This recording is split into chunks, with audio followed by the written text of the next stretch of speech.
So, Everton 1, Newcastle 0. Hi everyone, how are you doing? It's Ari. Welcome to another horrible day on Tyneside. We didn't leave Liverpool till about 11:30 last night. Us three were fanning around getting McDonald's and all sorts, so we stuck around a bit. We're going to be talking about the game, of course. We're going to have a look at what Will thinks about the lineups, and also we'll have a little look at what Kyle thought of the game as well. Well, let's begin there. The lineups, this is what Will's thoughts were back in the car in Liverpool. So lineups, a bit of a surprise for Newcastle that Islam Slimani came in to start in place of Dwight Gale. I thought he did alright, and it's good to see that he's actually getting a chance. Hopefully we'll give him a full 90 minutes against West Brom. He's a striker that we've got on our books already, and we know that we are in desperate need of a striker, and it's something that we're definitely going to re-look at in the summer. So it was good to see that we're actually giving the guy a chance to perform now that we are safe from relegation. That's probably what Rafa was waiting for. And apart from that, it was an unchanged side for Newcastle. For Everton, they gave us pretty much a full-strength team with the likes of Rooney, Sigurdsson, Tosun, Balassi and Walcott. And you can just see in both the sides that for Newcastle, a lot of those players were in the Championship with us. Pretty much 90% of them were.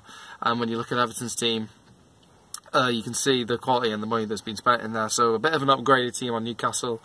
Maybe if we had a similar quality team, it would have been a different outcome today. But more investments needed in the squad in the summer. I think we all know that. So the only one change there was Slimani for Gale. I don't think many people could argue against that. It was either Gale or Slimani. That was the only change. The game itself, I thought both teams didn't show massive great quality. But I think what Everton have a lot more better quality in their side overall than what Newcastle have.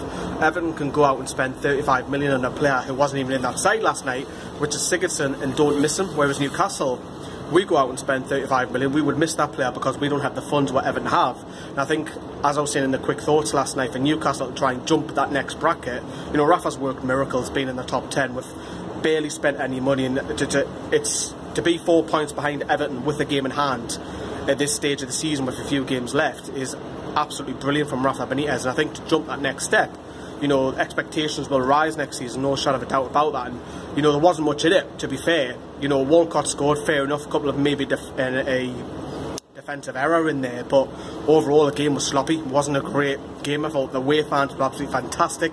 You would have seen the match vlog, you've seen that. But that little bit of quality, Gale came on, missed a guilty chance, that's got to go in for me. And earlier on in that game, Perez. But all in all, Newcastle go away from the game suffering a defeat. This is what Kyle made of it back in the car in Liverpool. The first half, it was pretty poor. It was much like the reverse fixture, very frustrating. Both teams set up to defend from the off. I'd say it was very Sam Allardyce-like performance-wise, just a poor game all round really. Second half, it opened up a little bit because both teams tried to take the initiative, but Everton nicked a goal through having a bit more quality than Newcastle, I think. And Newcastle, we just didn't have a response really because they were set up so well to defend, just like Newcastle, and it was always going to be a one-goal game between the two sides really. So, disappointing times. Let's hear what Rafa Benitez said about that defeat. It's not both teams. We didn't have very clear chances, but I think that we could do a little bit better with the final pass in the final third. Maybe it could be different for us, but these kind of games, they are very physical. If the referee allows all this contact in the end, you have an advantage, and you play at home, you have quality, and they take the chance. We didn't take our chances, and when I say chances, I talk about these final passes in the counter.